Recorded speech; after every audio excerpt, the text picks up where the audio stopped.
आपका माजी मर चुका है महरूम, और मेरा माजी आज जिंदा होकर मेरे सामने आ गया। 2 लोगों ने दस्तक दी है, तो मैंने सोचा कि धोखा ही खाना है तो धोखा दिल फरेब तो हो।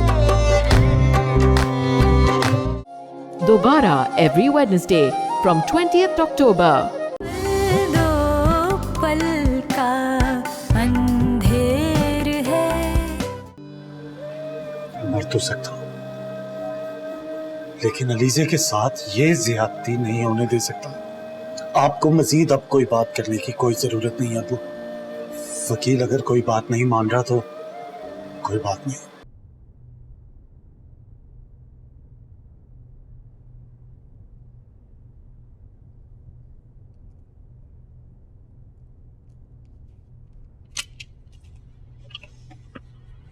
मुबारक हो, आपका शक बिल्कुल ठीक निकला, ये माँ बनने वाली है। सच? हे अल्लाह तेरा लाख लाख शुक्र है। लेकिन अब आपको इनका पहले से भी ज्यादा ख्याल रखना होगा। हाँ बिल्कुल फिक्र मत कीजिए, मैं इसका बहुत ख्याल रखूंगी। ये कुछ विटामिन और टेस्ट हैं, ये आप करवा लें। हाँ ठीक है, मैं चलती हूँ। सईदा लेकर चलो। अल्लाह हाफ़िज़।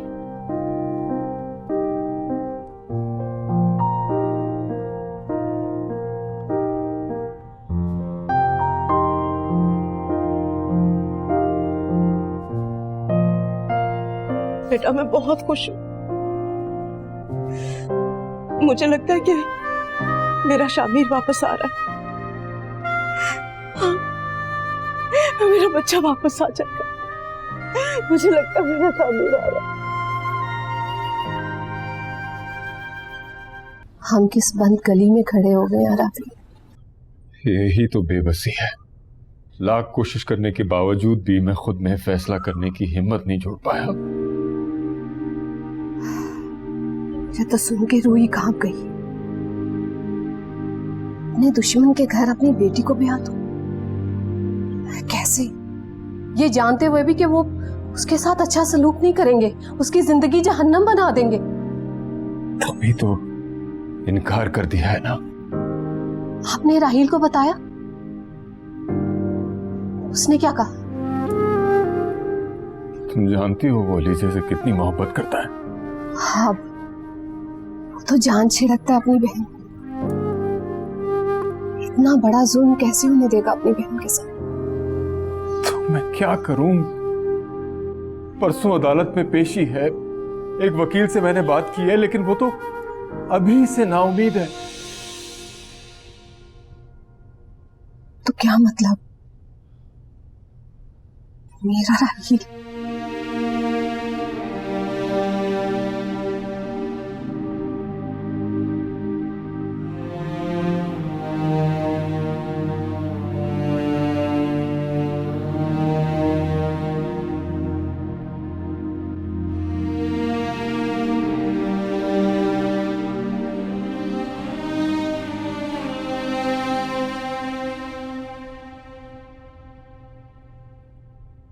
क्या सोच रहे हैं आप?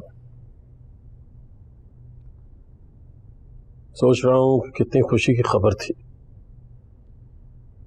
लेकिन किस कदर गम में डूबी हुई। बेटे की मौत का जख्म जैसे और गहरा हो गया हो। क्या किस्मत है उसकी औलाद की। दुनिया में आने से पहले बाप का साया उसके सर से उठ गया। ये सोचता हूं तो मेरा खून खौलने लगता है। मेरा दिल चाहता है कि अपने हाथों से उसके कातिल को गोली मारूं।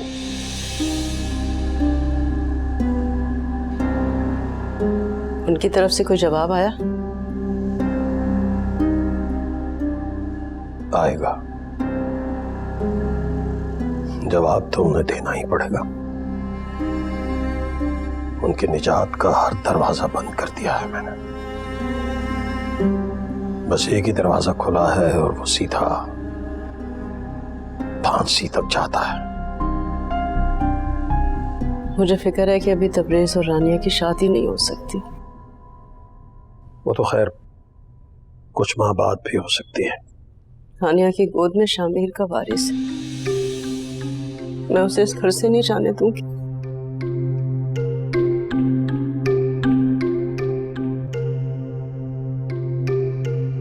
मुझे लगता है कि कुदरत भी तुम्हें सपोर्ट कर रही है। वक्ती तौर पे ही सही, लेकिन रानिया से तुम्हारी शादी तो डिले हुई ना। वरना अम्मी की तो ख्वाहिश ही यही थी कि पहले मैं रानिया से शादी करूं। टू बी ऑनेस्ट, अगर मुझे एलिज़ा से मोहब्बत ना होती तो मुझे शादी से एतराज भी ना होता। लेकिन अब मैं एलिज़ा के अलावा किसी और को अपनी जिंदगी में जगह नहीं दे सकता। चलो इन हालात में ये भी गनीमत है। अच्छा एक बात बताओ, तुम एलिज़ा से बात क्यों नहीं करते? क्या बात करूं उससे? मेरी पोजीशन बहुत ऑकवर्ड है। मुश्किल हालात में उसको सपोर्ट करने के बजाय मैं उसके मुखालफिन के साथ खड़ा हूं। उसका सामना नहीं कर सकता मैं। अच्छा ये बताओ, चाय पियोगे? हाँ प्लीज, मच नीडेड।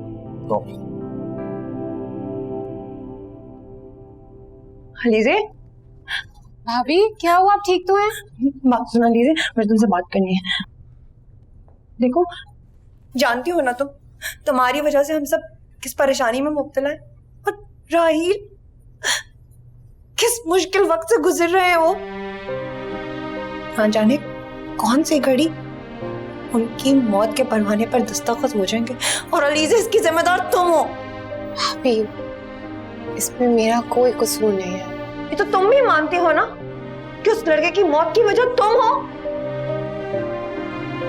काश मैं वो वक्त वापस ला सकती, जो कुछ उस दिन हुआ था उसको रोक सकती। अलीज़ा, अभी भी ऐसा कर सकती हो।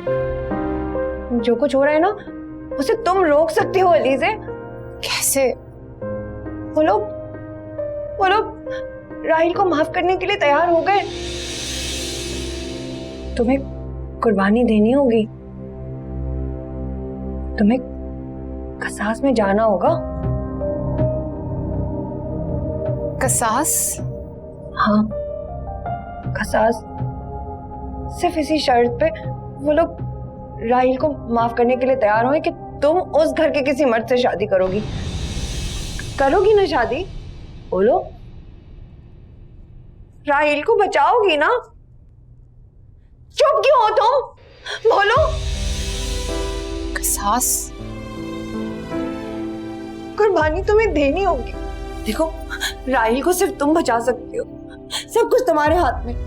तुम बचा लोगी ना अपने भाई को? हाँ बोलो, क्या फांसी चढ़ता देख सकोगी उसे? हाँ, जिंदा रह पाओगी इस एहसास के साथ कि तुम्हारी वजह से वो फांसी चढ़ा, तुम्हारी गलती की वजह से? बोलो। हाँ, दे दो ये कुर्बानी। भाभी, मैं दूंगी राहिल भाई के लिए कुर्बानी। अगर उनके लिए मुझे अपना आप भी कुर्बान करना पड़ा तो मैं करूंगी। लेकिन लीजिए, फूफा ने उन्हें ना इनकार कर दिया है।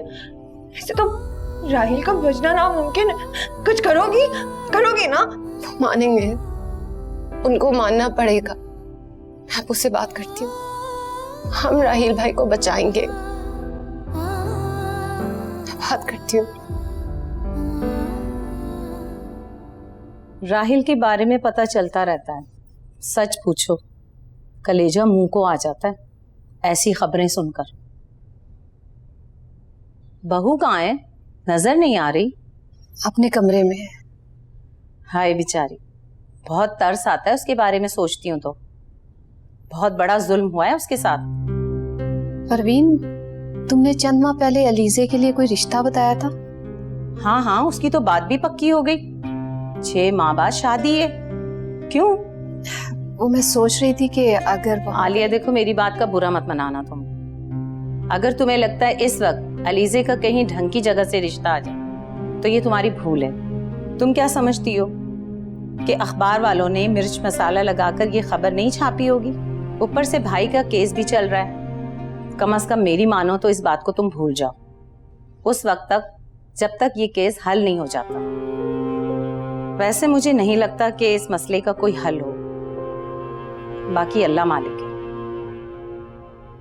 अल्लाह पे भरोसा करो।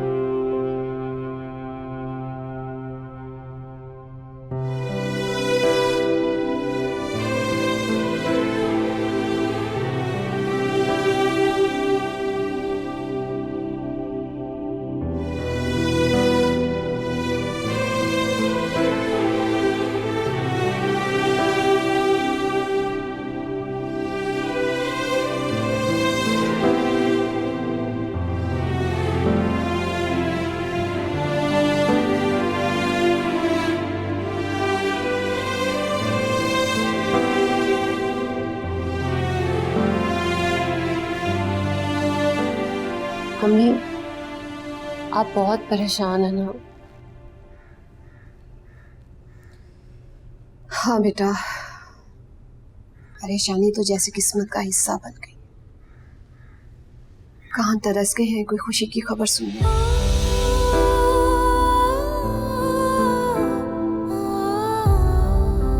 खुशी और सुकून कितने अहम होते हैं, ये उनके जाने के बाद ही पता चलता है ना।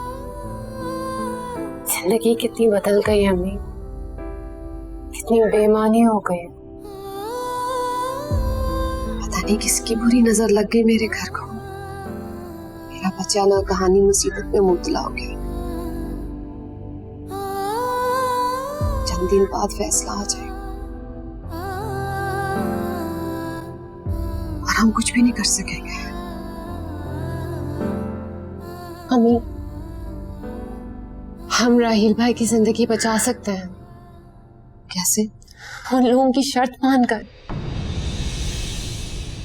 कौन सी शर्त? वही शर्त अम्मी जिससे राहील भाई की सजा माफ हो जाएगी, उनकी जिंदगी बच सकती है।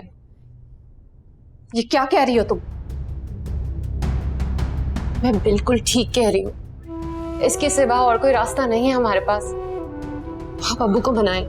मैं ये निकाह करने के लिए तैयार हूँ। तुम्हारा दिमाग तो खराब नहीं हो गया? किसने कहा ये सब तुमसे? इससे क्या फर्क पड़ता है कि ये सब किसने कहा मुझसे?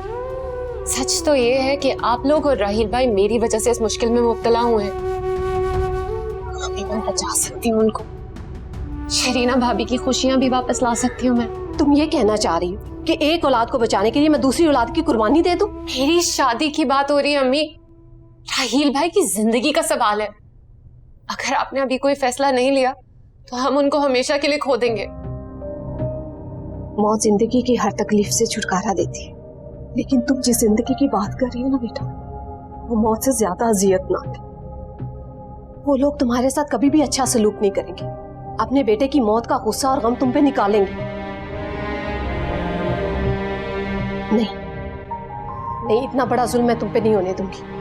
और राहील भाई, उनका गम बर्दाश्त कर लेंगी आप? इंसान जितनी सांसें लिखवा कर आता है, ना उससे ज्यादा देता है ना उससे कम। तुम्हारे अब्बू ने कहा है कि वो अपील करेंगे। हो सकता है कि कुछ सबील बन जाए, लेकिन बेटा आज के बाद तुम ये बात मुंह से नहीं निकालोगे। तुम हमें राहील से कम अजीज नहीं है। तुम्हें तकलीफ में ना मैं देख सकती हूँ ना तुम्हारे अब्बू, इसलिए हमने उन्हें साफ इनकार कर दिया है।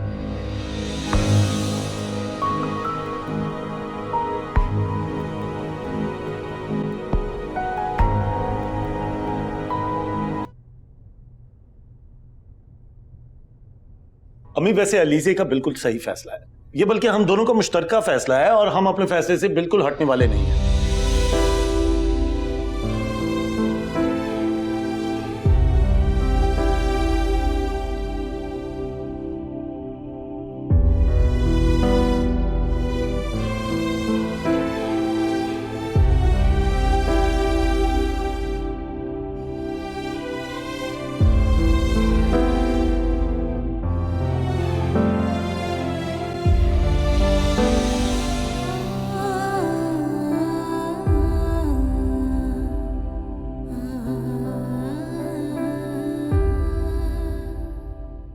तमाम गवाहों के बयानात और सबूतों की रोशनी में अदालत इस नतीजे पे पहुंची है, शामीर का कत्ल राहील अहमद ने ही किया है। इसलिए ये अदालत मुजरिम राहील अहमद को सजाए मौत का हुक्म सुनाती है।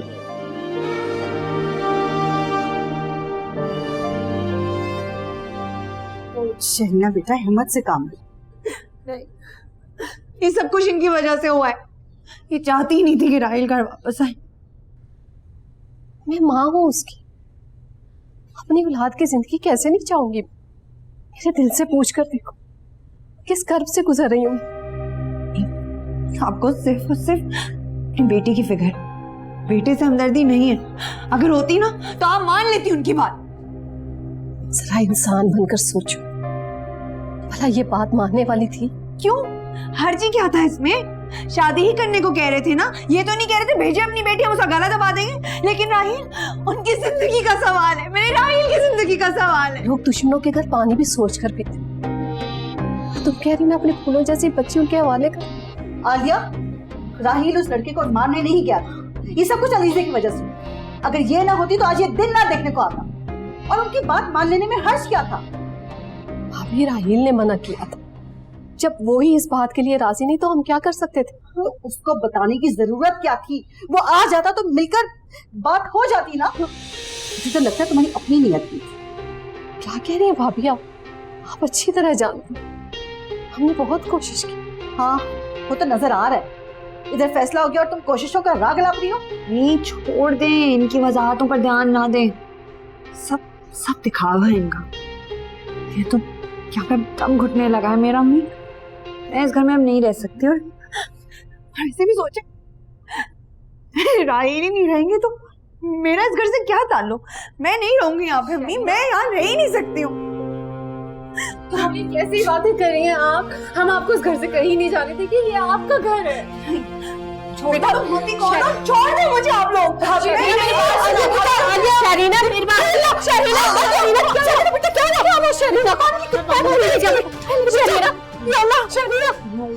आज मैं बहुत खुश हूं शगुफ्ता। आज बहुत बड़ा दिन है। मेरे बेटे का कातिल अपने अंजाम को पहुंच गया। खुशी तो मुझे भी बहुत हुई है ये खबर सुनकर, लेकिन मेरी खुशी उस दिन मुकम्मल होगी जिस दिन उसे फांसी पे चढ़ाया जाएगा। मैंने तो बहुत कोशिश की कि डील हो जाए उससे, उसकी बेटी इस घर में आ जाए, हर रोज मरे और हर रोज जिए। खैर, कोई बात नहीं, उसके बेटे को फांसी हो जाए, मेरा बदला उतरेगा।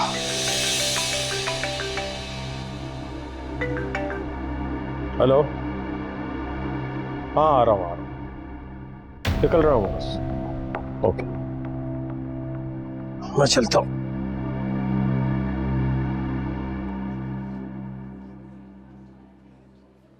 डॉक्टर शरीना कैसी है? वो ठीक नहीं है। आप लोगों के लिए एक बुरी खबर है कि हम उनके बच्चे को नहीं बचा सके।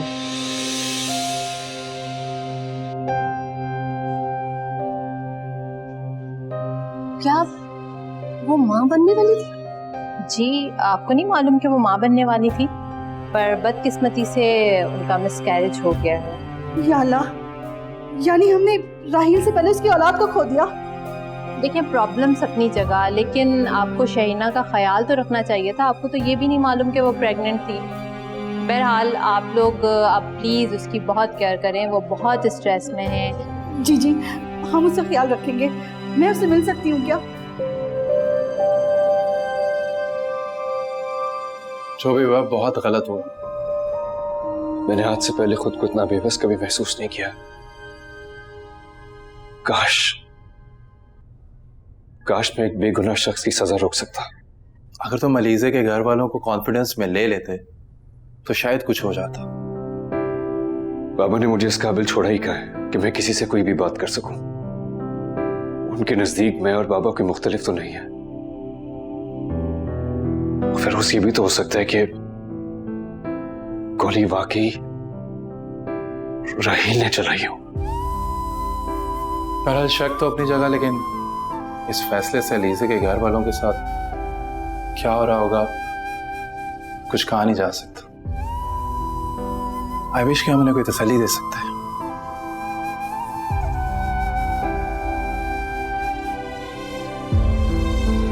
राहील भाई तो पहले ही मेरी वजह से मुसीबत में मुब्तला थे, लेकिन आज जो जुल्म शरीना भाभी के साथ हुआ है वो जुर्म भी मुझसे ही मंसूब किया जाएगा। इस घर का हर शख्स मेरी वजह से मुश्किल में है और सिर्फ मैं ही उसका उजाला कर सकती हूँ। शरीना भाभी का बच्चा तो नहीं बच सका, लेकिन राहील भाई को बचाना होगा इससे पहले कि बहुत देर हो जाए।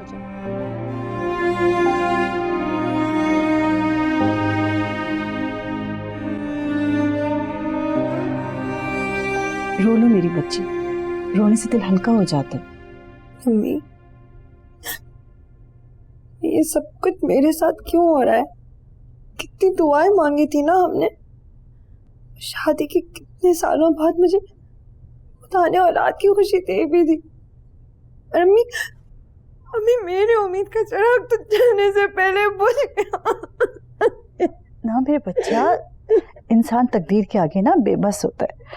शायद तुम्हारे मुकद्दर में यही सब लिखा था। नहीं अम्मी, था मुकद्दर में था, अम्मी तभी तो मेरी कोख में था, मगर मैं बदकिस्मत हालात में ऐसा उलझी कि भी मुझे खबर भी ना हुई। अम्मी, राहिल से क्या कहूंगी मैं? राहिल बेचारा तो खुद अपनी जिंदगी के चंद दिन गुजार रहा है। आपको पता है, अगर वो लोग चाहे ना तो अभी भी राहिल की सजा माफ हो सकती है, मगर नहीं, वो हर धर्म लोग अड़े हुए हैं अभी तक। नहीं बेटा, पता नहीं लीज़ा किस हाल में होगी। क्या वाकई मुझे उससे बात करनी चाहिए? लेकिन अगर कहूंगा भी तो क्या कहूंगा मैं उससे? ये कि मैं मोहब्बत करता हूं उससे, या ये कि मैं ये सब कुछ सिर्फ राहिल को बचाने के लिए कर रहा हूं?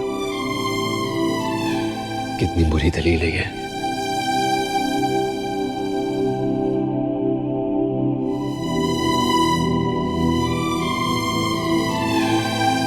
इतने अरसे से जिस मोहब्बत को दिल में दबा के रखा है, इस मौके पर इजहार भी कर दिया तो वो मेरा यकीन नहीं करेगी।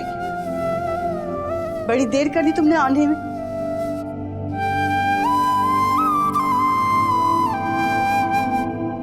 सुबह से भाग दौड़ में लगा हुआ हूँ, कभी किसी दफ्तर में, कभी वकील के पास, कभी यहाँ कभी वहाँ। भाईजान की राय की अपील के लिए कोशिश कर रहा हूँ। मुझे नहीं लगता इसका कोई फायदा होगा। खींच तान कर चंद माह तो निकल सकते हैं, मगर फिर होना वही है जो फैसला हो चुका है। अहमद शरीना का क्या होगा? उससे उसकी तकलीफ नहीं देखी जाती। एक दुख कम था जो दूसरा दर्द भी उसकी झोली में आ गिरा। हम क्या कर सकते हैं अम्मी? किस्मत का कि हम सब बेबस हैं। नहीं, आलिया और रफीक अगर अपनी जिद खत्म कर दें तो अब भी खसारा कम हो सकता है। राहिल की जान बच सकती है और शरीना का घर भी। ये कैसी बातें कर रही हैं अम्मी आप? अलीज़े कोई चीज नहीं है, इंसान है। और इस जुल्म के बारे में आप सोच कैसे सकती हैं? और जो जुल्म तुम्हारी बहन के साथ हो रहा है वो तुम्हें नजर नहीं आता? इतने बरसों के बाद हमारी बच्ची की जिंदगी में एक खुशी आने वाली थी, वो भी इस परेशानी की वजह से छिन गई। अहमद, मुझसे शरीना की तकलीफ नहीं देखी जाती। तुम में हौसला है अपनी बहन को बेवा होते हुए देखने का?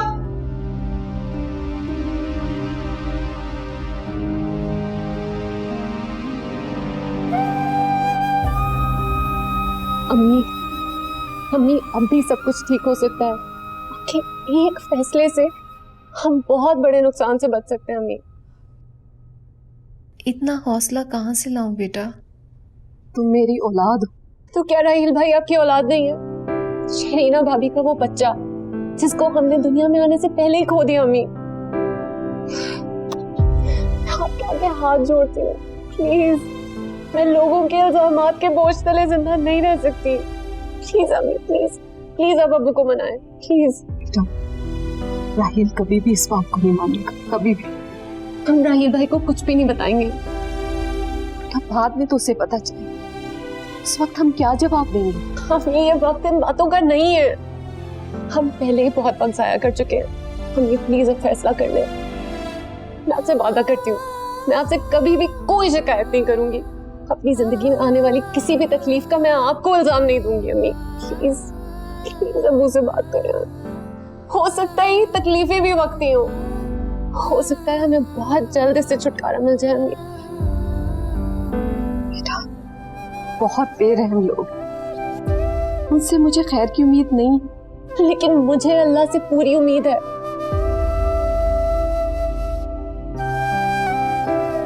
हमारी शादी के लिए मैंने बहुत कुछ सोचा होता। आप अच्छी तरह से जानती हैं जो कुछ हुआ है उसके बाद मेरी शादी नहीं हो सकती। अम्मी,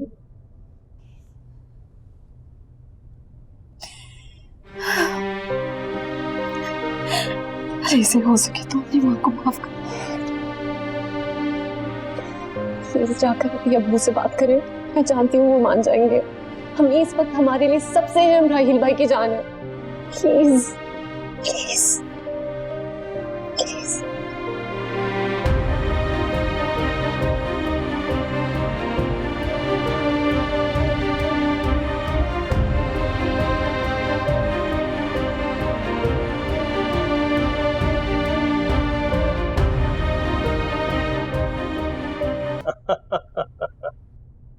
मुझे इस बात का पूरा यकीन था कि वो घुटने जरूर टेकेगा।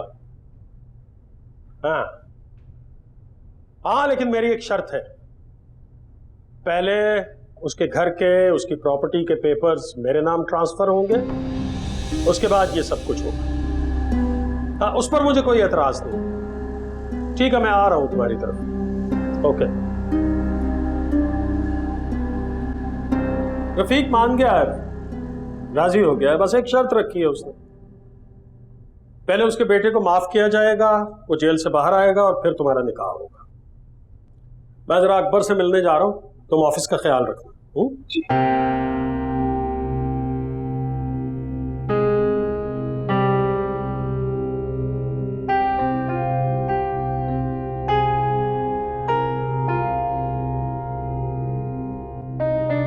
तुम दोनों में राहिल कौन है? राहिल कौन है? चलो, तुम्हारी रिहाई हो गई है, आ जाओ बाहर। रिहाई हो गई मेरी? चलो।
अम्मी, मेरी प्यारी, मेरा बच्चा, मैं तेरी शक्ल देखने को तरस गई थी मेरा बच्चा।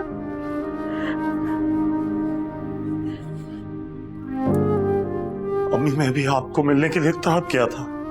मरने से पहले सिर्फ मेरी एक ही ख्वाहिश थी कि मैं आपकी गोद में सर रखकर सो जाऊं, बिल्कुल वैसे ही जैसे आप मुझे बचपन में सुलाया करती थी। अल्लाह का शुक्र, अल्लाह का शुक्र है कि बुरा वक्त खत्म हो गया। अम्मी, लेकिन ये सब कुछ हुआ कैसे? उन्होंने मुझे कैसे छोड़ दिया? बस बेटा, पैसे की लालच ने उन्हें बदल दिया। पैसे?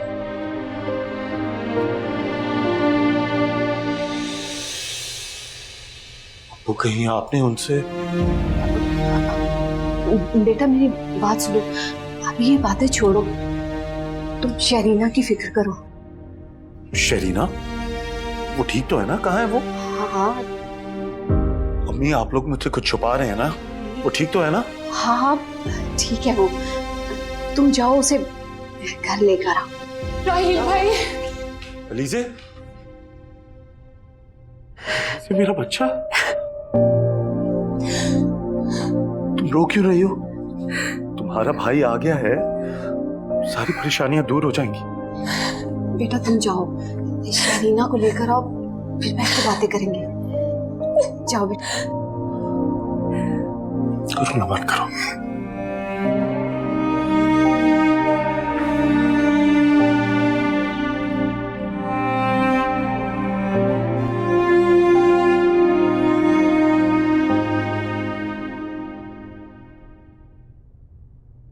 मैं तो आपसे कह रही हूँ कि आप भी हमारे साथ चले ना। तुम जा रही हो ना, मुझे जाने की क्या जरूरत है? अब वैसे भी मैं उस मनहूस लड़के की शक्ल नहीं देखना चाहता हूँ। और मैं किस जबर से उसको अपनी बहू बनाकर ला रही हूँ। वो लड़की इस घर की बहू नहीं है, नौकरानी बन के रहेगी यहाँ, और कोई उसे बहू का दर्जा नहीं देगा। बस अब तुम लोग जल्दी जाओ और जल्दी वापस आना। तैयार हो गए हो तुम? चलो आ जाओ। सईदा,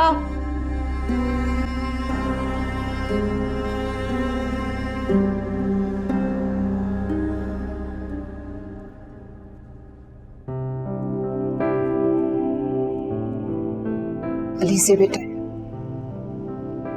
कपड़े लाई हूँ, तैयार हो जाओ, वो लोग पहुंचने वाले होंगे इससे पहले कि राहील आ जाए।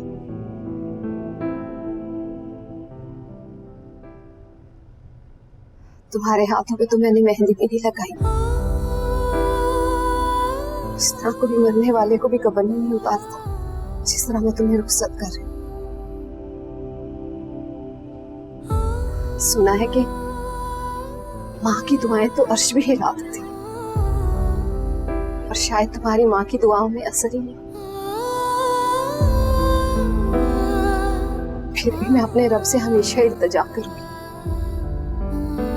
तुम्हारे रास्ते की हर दुश्वारी, हर मुश्किल को आसान कर दो, और बेटा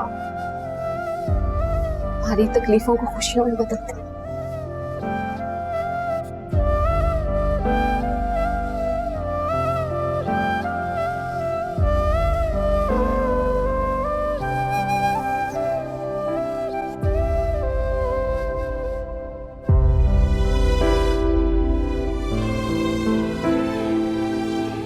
जो हुआ सो हुआ, सब्र करो, शायद यही अल्लाह की मर्जी थी। हिम्मत नहीं है राहिल मुझ में। तो जानते हैं ना मुझे कितना इंतजार था इस वक्त का। तुम्हारा दामन दोबारा खुशियों से भर जाएगा बेटा।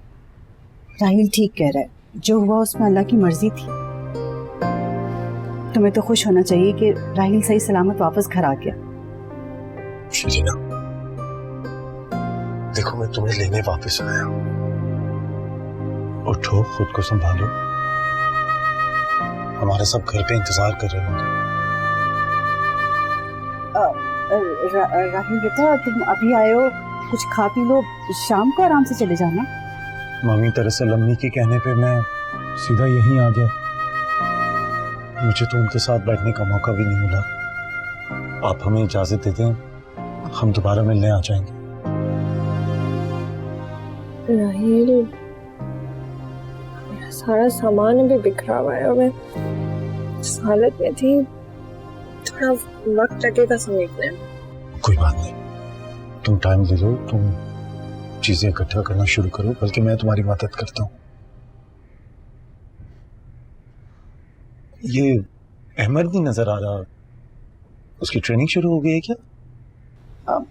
नहीं, वो तो यही है घर पर, कल वापस चला जाएगा। आप दोनों बैठो बेटा, मैं आप लोगों के लिए चाय लेकर आती हूँ।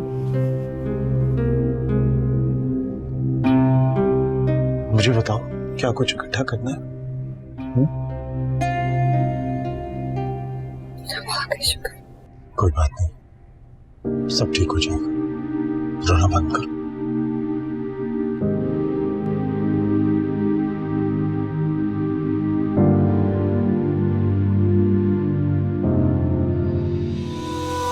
गुम हुआ इस डोर का किनारा, आस का एक बाकी सहारा, न दिन देखे न रात देखे तो देखे कहाँ।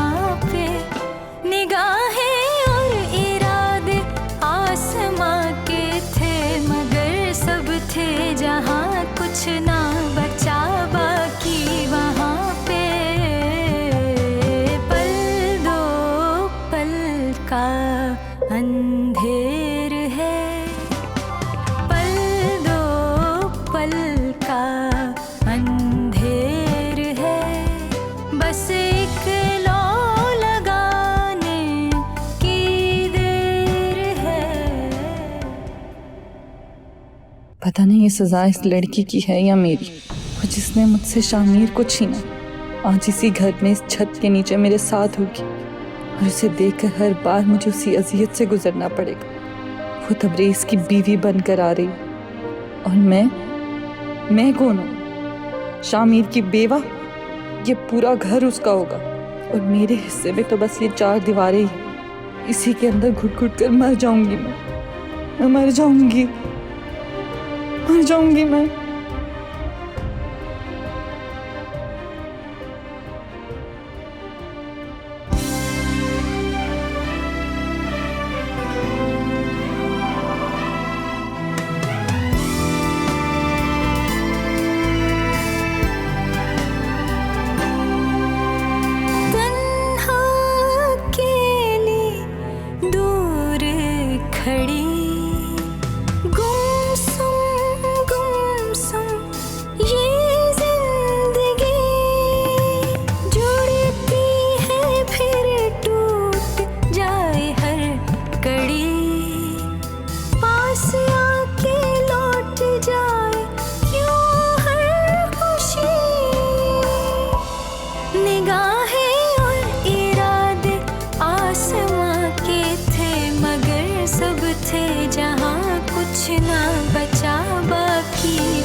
अंधेर है।